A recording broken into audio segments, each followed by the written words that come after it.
20-letni Jakov, ki je začel svojo glasbeno kariero v hrvaški različici šova talentov, je s svojimi priredbami uspešnic obnorel tudi Slovenke. Slovenija kao Slovenija je država koja je uvijek jako brzo kupovala karte za moje koncerte i meni je to uvijek bilo fascinantno.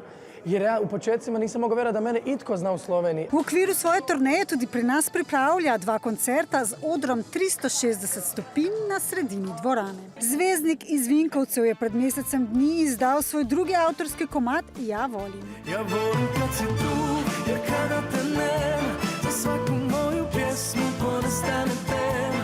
Če bi lahko, bi rad posnel duet s Senida in Bojanom Cvetičaninom. Slični ste malo, kao to je moj brat. Da. To je moj nesuđeni slovenski brat. Hrvatski Bojan Cvjetičanin. Ma joj, on je Bojan Jozinović, a ja sam Jakov Cvetičanin.